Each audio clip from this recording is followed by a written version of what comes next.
Recording in progress.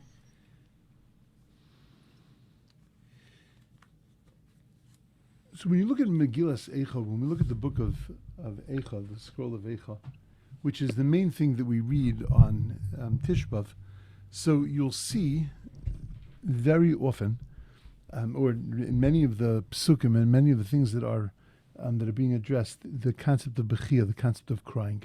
Crying on Tisha B'Av, the notion of letting tears on Tisha B'Av, of crying out. So then that's something that's really basic and very fundamental to Tisha B'Av. They feature centrally, and want us to wonder. Right, we say things like Bacho Tivka B'Layla, that we cried in the nighttime, that Al Ela Ani Bochi, on these things I cry, my eyes let forth tears. What exactly are tears so critical? We say that on Tisha B'Av we're trying to elicit a tear. We're trying to get a person to cry on Tisha B'Av. So what's the purpose of crying on Tisha B'Av? What is it meant to signify? And why are tears really so critical? So when we go back to the very beginning of Tisha B'Av, we know that the first tragedy of Tisha B'Av was not the destruction of the temple. The first tragedy of Tisha B'Av was actually a tragedy that began in the time of the spies, and that the spies, when they went into the land of Israel and they came back from the land of Israel, they came back and they frightened the Jewish people by telling them that not only can't they go into the land, but that God can't get them into the land, and they're not going to be successful. There are giants there. There's this amazing fruit. It's just an untenable place. It's a land that eats its inhabitants. These were the words that were being used to the nation. The nation flipped out, and the nation cried. God turns to them and says that tonight you cried a bechia shel chinam. You cried tonight for nothing. And because of that, ani kovei lechem bechia ledoros, that every generation you're going to cry on this night for something. And that night was the night of Tisha B'Av. And that God came through with his promise, so to speak, that every single year on Tisha B'Av we commemorate the tragedies that have befallen us on Tisha B'Av. And that in every generation something else has happened, all the way from the time of the spies, all the way through the destructions of the temple, through the Spanish Inquisition, through the time of the pogroms, through the time of the Holocaust. The first trainload to Treblinka left on Tisha B'Av, on Tisha B'Av itself. The tears, the crying, have been happening for thousands of years. Yet the very root of those tears, God called bechia shel chinam. He called them crying for nothing. They weren't crying for nothing. They were crying because they were frightened. They were crying because they thought that they had come out of Egypt for nothing. They were crying because they could not see or understand any purpose in what was going on. They were in tremendous pain. They were in tremendous fear. That's not called crying for nothing. You can't hit a person and saying you're crying for nothing. They're crying for something. They just got hurt. Why are we calling those tears bechia shel chinam? Why are we calling those tears crying for nothing? The Medrash says that Esav, when he found out that he had lost his firstbornship and they had lost the blessings that God was going to give him, that Esav shed a tear. A tear dropped from his right eye. And then a second tear dropped from his left eye. And then as a third tear was welling up and about to drop from his eyes, God stopped the tear from coming.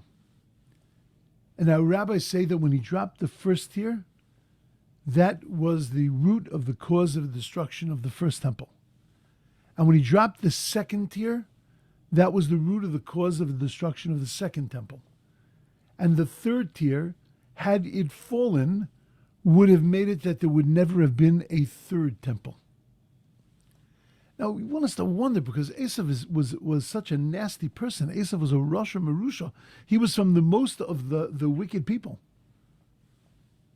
Why were his tears affecting us in such a way? In such a way that our rabbis tell us that Esav's tears have to be neutralized. meaning that we have to cry a tear to neutralize Esav's tears, because Esav's tears, they caused the destruction of the temple, meaning that that crying was a crying that was so sincere that when we cried, if we weren't able to neutralize those, so then that brought down our world. It brought it down once, it brought it down a second time, it could have brought it down a third time. What was so powerful about Esav's tears, and what kind of tears do I have to cry in order to be able to overcome those, in order to be able to dilute those tears of Esav? And I have to wonder that why are Esav's tears considered real tears, and my tears in the desert were called Bechia Shalchinam, they were called crying for nothing? Why are we claiming that Esav's tears are crying for nothing? What makes those tears real tears? We know that Rachel Imenu, our mother Rachel, sits on the crossroads to Gullus, to exile. I just last week had the opportunity to go to Kever Rachel once again and to daven there. It's an incredible place. And the Navi says that Rachel is mevaka al baneha, that she sits and cries over her children. Me'en al hinachim, she refuses to be comforted. The Medrash tells us that when God wanted to destroy Jerusalem, he went around to Abraham, to Isaac, to Jacob. He went around to all the greats, to all the leaders of the Jewish world, to the fathers, to the mothers. And he told them he was going to destroy the temple. And every one of them gave a counter argument why God shouldn't do it, and it was not successful. When God came to Rachel, Rachel said, I don't understand. I don't understand what you're so upset about, God. Why you're so worried about their jealousy. I had to deal with the jealousy of my sister, and look at the way I dealt with it. Look at the way I cared about my sister. Look at what I gave up in order to be able to make sure that my sister wasn't going to be embarrassed. And you're worried about what the Jewish people, you're worried about a little idolatry? And God heard what Rachel said. And God says to Rachel, Mini kolich bibechi, stop crying. Wipe away your tears. Because it's a guarantee. V'shavu banim ligvulam, your children are coming home again. Rachel mevaka al banel, she cries over her children. She sits at the crossroads of Gullus, and she cries over her children. And she's given the promise that she has nothing to worry about, because v'shavu banim ligvulam, the children are coming home to their boundaries again. They'll be back. They'll be back in the land of Israel. They'll be back home. Why wasn't her tears b'chia shachinam? What qualified her tears as being these incredible kinds of tears that was able to change God's mind, the kind of tears that were able to assuage God? Why are those real tears? Sisera's mother. There was a man by the name of Sisera in the time of Devorah, in the time of Deborah, one of the judges. Sisera was a nasty person. He was a person who was a monster. And he destroyed the Jewish people. He tried to destroy the Jewish people. Devorah went out and fought against him, and he was killed by a lady by the name of Yael. She got him drunk, and then while he was drunk in her tent, she then was able to drive a peg through his head, and she was able to get rid of this incredible threat to the Jewish people. His mother was waiting for him to come back. She was sitting by a window. It says that she looked out of the window. And when she realized that he wasn't coming back, she cried 100 tears, 100 sobs. And where do we remember those 100 sobs? In the 100 blasts of the shofar on Rosh Hashanah. Our rabbis tell us, why do we blow 100 sounds on the shofar on Rosh Hashanah? To remember the tears of Sisera's mom. What? Sisera's mom? If he was an Ogudnik, you got to imagine that his mom was no princess, right? And yet we're setting up The whole blowing of the shofar on Rosh Hashanah, based on the tears of that nothing, of Sisra's mother? I could understand if you had something holy, the angels cried 100 times, and that's why we blow shofar. I could understand that. But you're telling me that because Sisra's mother cried, that's why we're blowing 100 times? Why are those tears considered real tears? Why aren't those tears considered bechia shalchinam, crying for nothing, and have no significance in my Jewish life? And then finally we have to wonder, why are tears so critical to our lives? That tears are so critical that God tells us, that our rabbis tell us, that nowadays the gates of prayer are closed. Every single gate is closed after the destruction of the temple. Every gate is closed to us. There's one gate that's open. And that's the Shari Demos, the gate of tears. And that when we cry out sincerely to God, so then those tears are listened to. What are those sincere tears? What are tears that can enter into the gates of Demos, the gates of crying? And we have to wonder, why do there need to be gates at all? Crying penetrates into the heavens. Why do we have to have this image in our minds that there are gates, and that these thrust open the gates and these tears are able to get through the gates? Why do I need gates? If tears are so powerful, and if tears are so beneficial, then why do I need gates?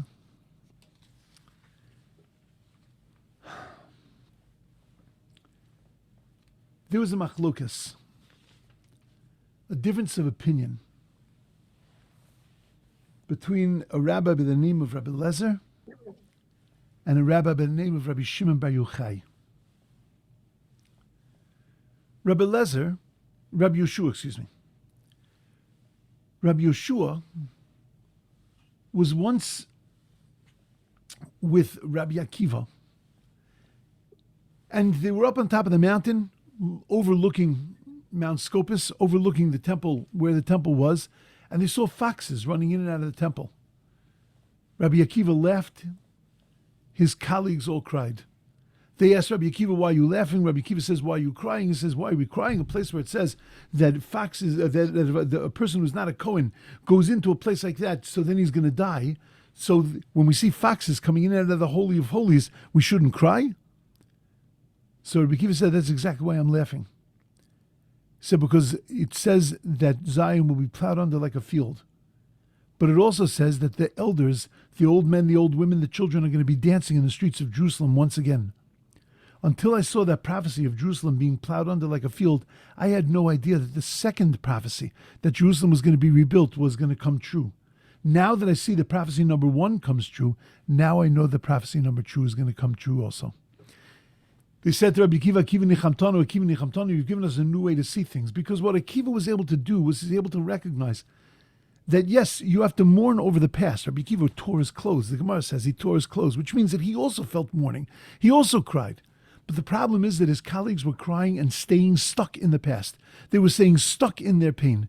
Rabbi Akiva looked at it, and Rabbi Akiva said, you can't stay stuck in your pain. You can feel pain over loss. You can feel that pain. You can experience that sense of sadness, but you can't stay stuck in it. You've got to look towards the future. And Rabbi Akiva was able to look at those destroyed stones of Jerusalem, and he was able to see the rebuilding. He was able to see that this was the foundation of the new temple. It wasn't just the destroyed, it wasn't just the past, but he was able to see the future. Rabbi Yeshua, excuse me, there's another incredible Gemara that the Gemara says that Rabbi Yeshua, after the destruction of the temple, Rabbi Yeshua had a conversation with people after the destruction of the second temple that wanted to stop eating meat and drinking wine. And the reason they wanted to stop eating meat and drinking wine is because the temple was destroyed. One of the major features of the temple was the sacrifices, and therefore they felt that they couldn't eat meat anymore because there was no sacrificial meat. and they couldn't drink wine because wine was used as a libation, was poured onto the altar every day with the sacrificial system. And therefore they felt that life had ended, and therefore they can't enjoy meat and wine anymore because the temple was destroyed. Rabbi Yeshua turns to them and he says to them, wait a second. If that's the case, you should stop. You should stop eating bread, because we had meal offerings in the temple also. And if that's the case, you should stop eating fruit, because fruit was brought to the temple as bikurim, as the first fruit. And if that's the case, you should stop drinking water, because water was also used in the temple service. On Sukkot, we poured water onto the altar every day of Sukkot. He said to them, your feeling is correct, but you can't stop living. The pain that you're feeling over the destruction of the temple cannot cause you to stop living. Rather, what should you do? In your house, when you paint your house, opposite the door, you should leave an area of 1 cubit by 1 cubit unpainted. Unpainted. So that when you open up your door and you look at that, you say, oh, that's Churban Bayis, that's the destruction of the temple. When you set your table and you put out all your finest on your table, don't put everything out. Leave one thing back. And remember, that's because life is not perfect yet, because we're missing a temple. When a woman gets dressed up in all of her jewelry, leave out one type of jewelry to remember, you know what, life is not perfect yet. We're missing a temple. At a wedding, you take a little bit of dust, a little bit of ash, and we put it on the forehead of the chassan. And we remember that there's something to mourn about. We break a glass at a chuppah to remember that there's something to mourn about. And we put our mourning in a specific place. 3 weeks during the year, we mourn and cry over the loss of the temple. But then you've got to move on. Then you've got to start pining away and looking towards the future. Then you've got to pray that the temple be rebuilt. Then you have to look towards the future of when things are going to get better and things are going to be amazing. But for now you have to put your sense of loss in specific places.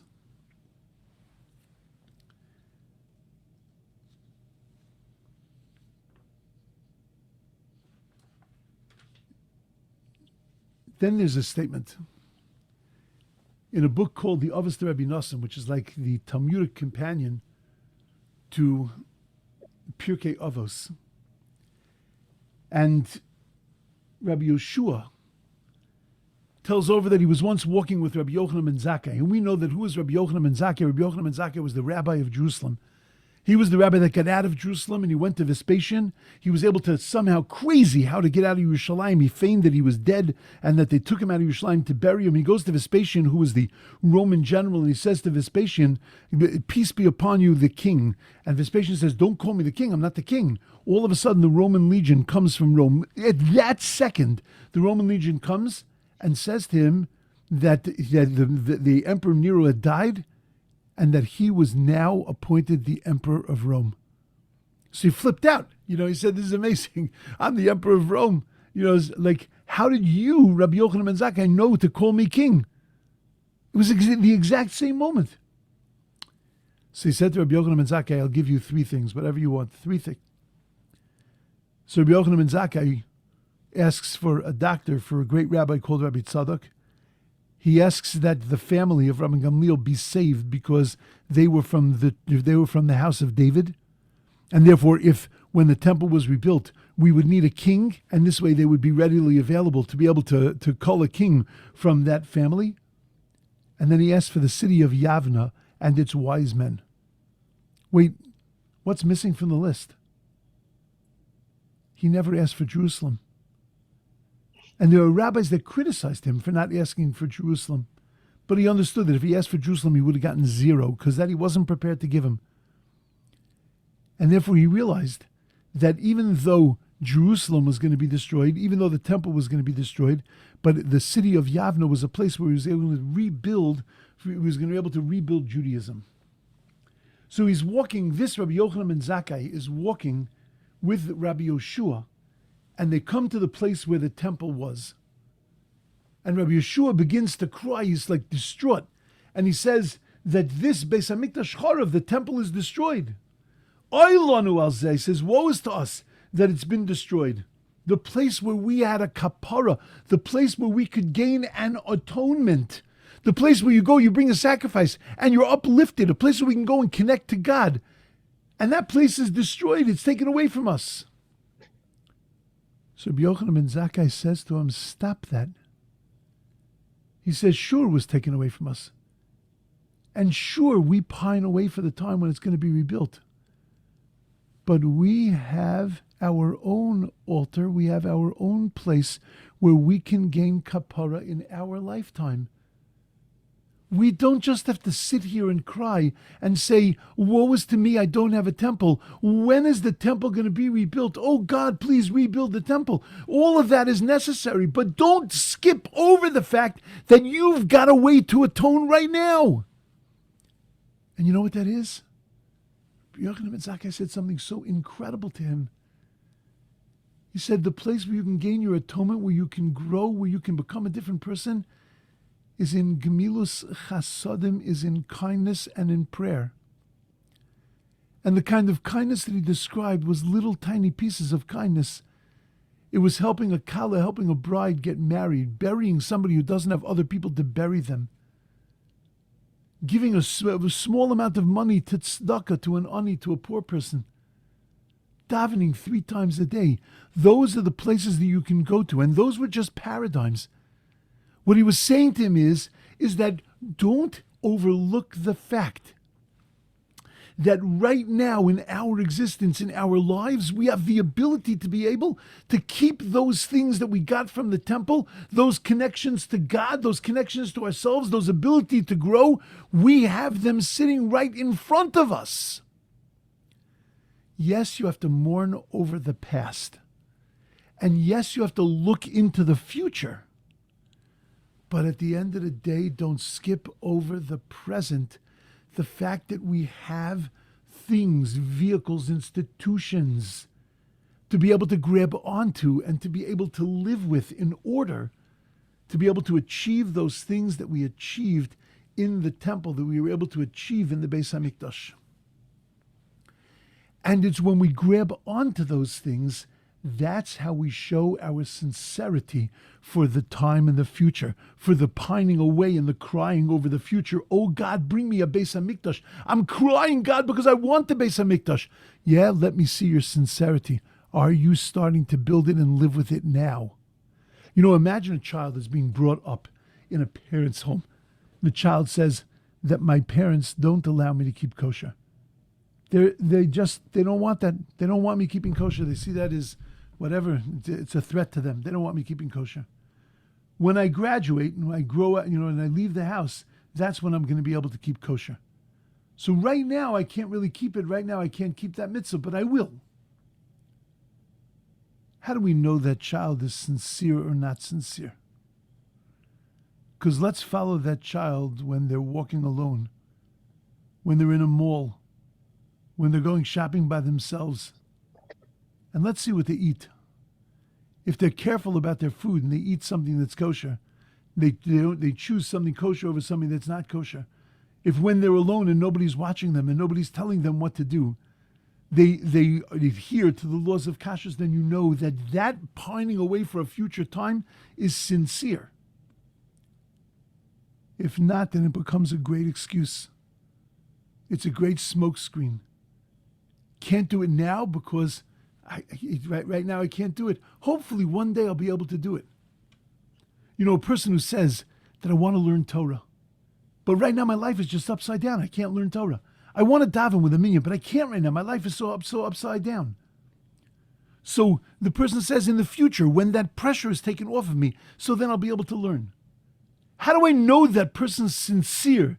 That really they want to learn, but they just can't do it now because their life is really upside down. The person wants to daven, but they can't do it now because their life is really upside down. How do I know they're sincere? Because every second, every opportunity that they have to grab onto that, so then that shows that that desire for the future is really sincere. What Rabbi Yochanan ben Zakkai was teaching Rabbi Yeshua was, yes, you have to cry over the past. Yes, you have to pine away for the future. But you have to remember that you have things from the temple that are sitting in front of you now.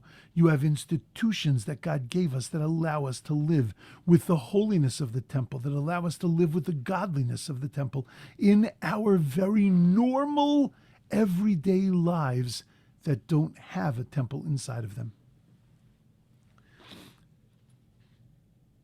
There are two Gemaras that deal with remembering the temple. One we mentioned, which talked about the leaving of the wall unpainted, with not setting the table with everything, not putting on all the jewelry, putting little ashes on the head of the mourner, and breaking a glass at a chasna. The Talmud there asks, why do we need to have a zecher lemikdash, a remembrance for the temple? And the Talmud says the reason that we need to have a remembrance for the temple is because we have to remember the past, pray away for the future. Because it says, if I forget the Jerusalem, let my right hand fail its need. That we have to keep Jerusalem on our minds all the time. But there's another Gemara. The other Gemara says that we have to do things to remember the temple. One of the things that Rabbi Yochanan ben Zakkai instituted is that we use a lulav and esrog for 7 days. Every day during Sukkot, we take the lulav and esrog and we wave it and we walk with it.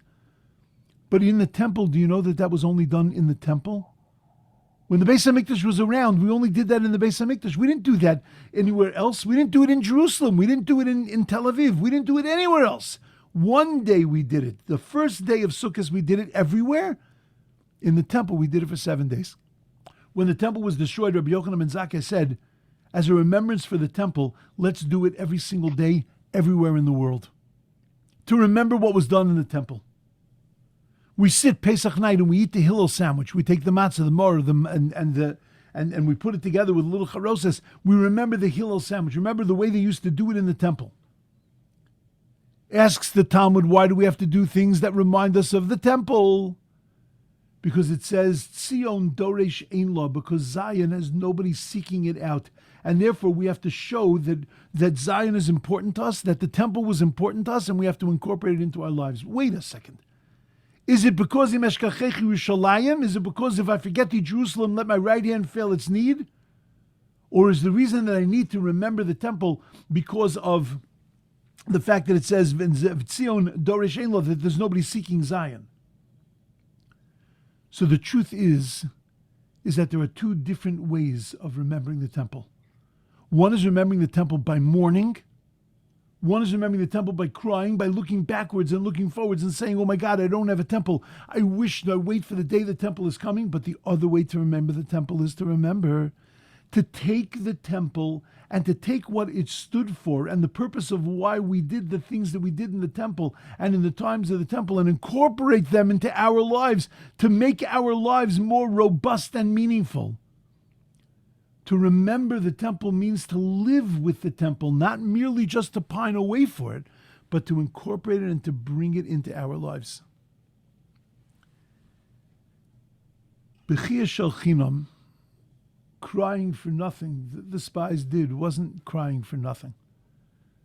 When you cry for pain, you're crying for something. It's not for nothing.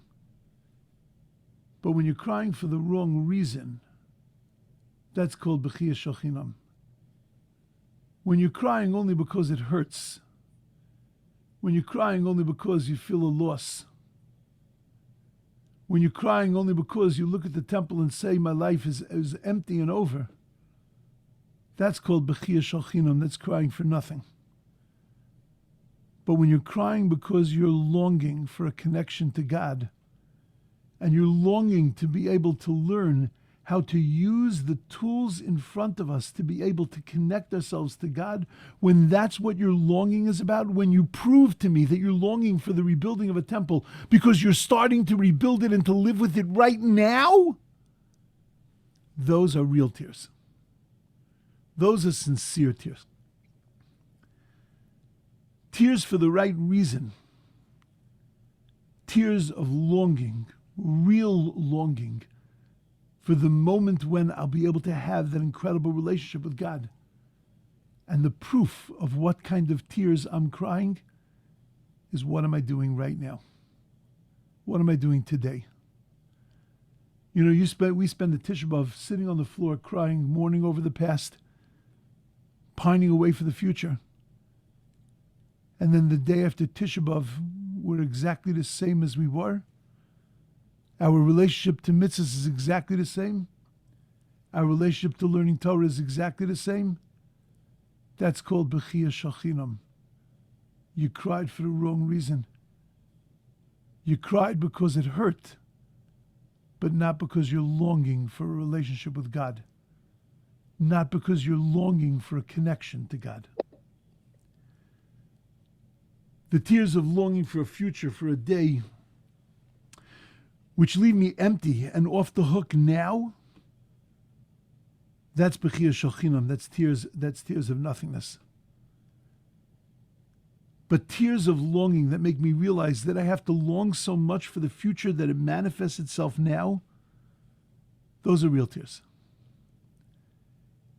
Esav's tears were legitimate tears. Esav's tears were legitimate tears. Mrs. Sisra's tears were legitimate tears. You know, there are times in life, much of life we spend trying to justify who we are, trying to justify the kind of people that we are. Of course, wonderful, amazing people, perfect people. And we spend so much time and energy just ratifying that, just making sure that it's really all true. Then every once in a while you get this epiphany, you get the lightning, and you come to the realization that it might not be the way that I think it is. And that I might not be as perfect as I am. I like to think I'm a certain type of person, and then all of a sudden a challenge comes, and I don't rise to the occasion. And I realize that I've been living a little bit in fantasy land. Esav and Sisra's mother, were both living in fantasy land. Esav believed his illusion that you can live without God, you can live without spirituality, you can live without ruchnius, and that was still considered living.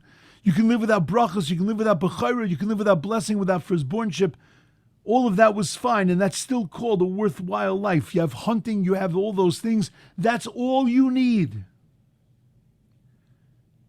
Sisra's mother believed that she had an incredible son. Her son was a warrior. Her son had incredible strength.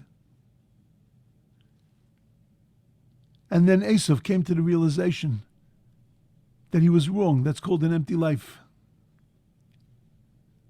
Sisra's mother came to the realization that my son is nothing more than a monster, than a murderer and a killer. And Esav cried. He cried because he realized that sense of loss and that mistake that he had made in his life. And for that moment, all he wanted was to fix it. Sisra's mother cried when she realized the mistake in her life. And all she wanted was to fix it. She longed for an ability to be able to change it and to make it something different. The tears of Esav are tears that need to be neutralized. And the tears of Sisra's mother are tears that need to be memorialized. Because they were real tears. They were tears of longing. They were tears of longing for the truth and the realization that I had made a terrible blunder. And that I want to fix that blunder. Esav was unsuccessful. Sisra's mother was also unsuccessful. But the tears of that moment were tears of sincerity. And that's why the Zohar says that Mashiach will only come when we can cry tears that counteract those tears of Esav. when we can cry real tears. And every year on Rosh Hashanah, we remember the crying of Sisra's mother, because we remember and we're reminded, cry, but cry real tears. Not just tears that say someday it's going to get better, not just tears that say woe about the past, but tears that say, God, I'm longing you so much, I desire you so much, that right now I'm going to begin to rebuild myself. Right now I'm going to use what's in front of me to bring the future into the present and to bring that into my life. Rachel Imenu. Rachel Imenu was Mein Ali Nochim. She refused to accept status quo. I'm not going to accept that things are lost. I'm not going to accept that you're going to destroy a temple. I'm not going to accept that the Jewish people are going to be totally dissipated. They're going to be destroyed. I'm not going to accept that, she says. And God turns to her and says, that kind of crying that says that I'm not just going to look to the future and say, when is this thing going to be rebuilt? When are my children going to come home? But that I'm going to start now. Mivaka alba now. I'm going to cry on my children now. I'm going to make an attempt to change them now. That's going to guarantee that v'shavu banim ligvulam, that they're going to come home.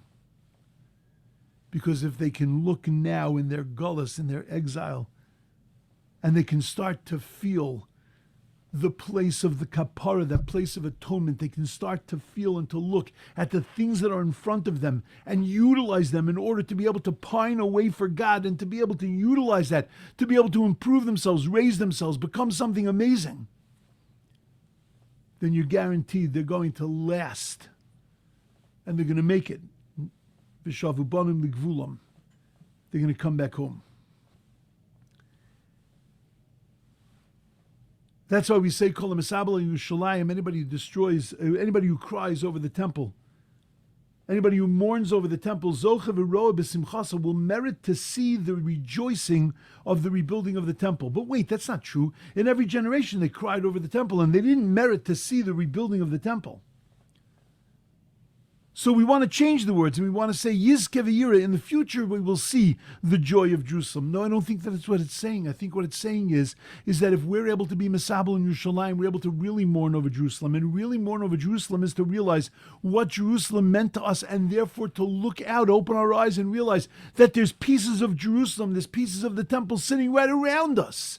There is a whole system sitting right around us. There is a whole institution of Torah and life sitting around us that we could grab onto now.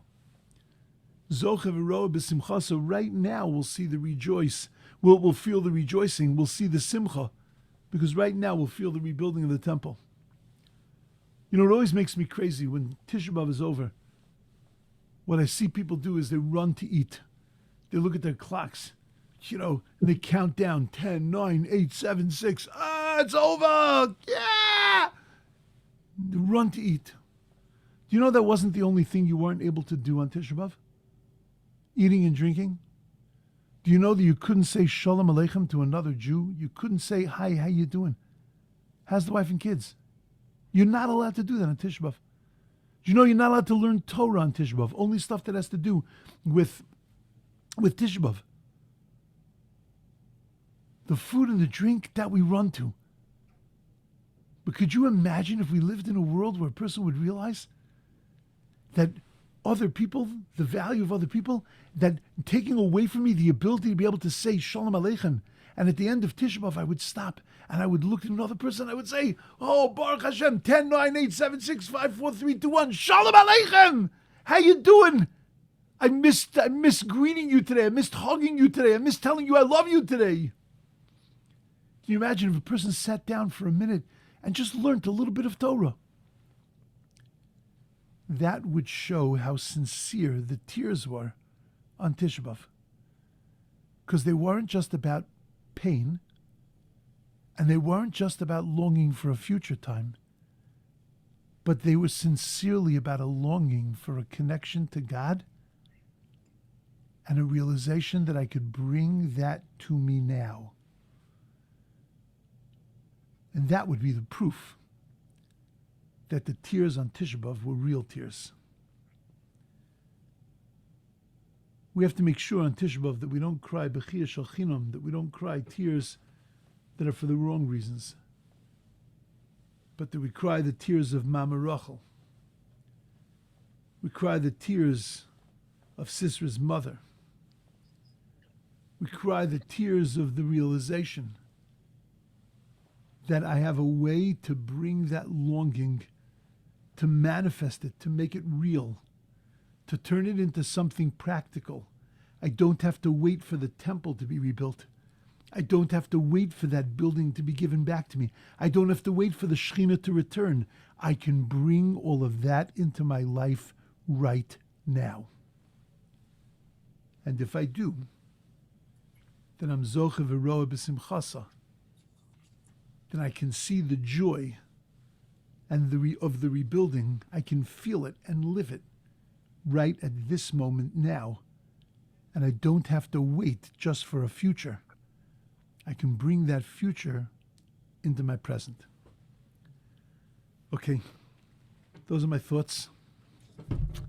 Not simple, superficial. Something I think that has to be thought about.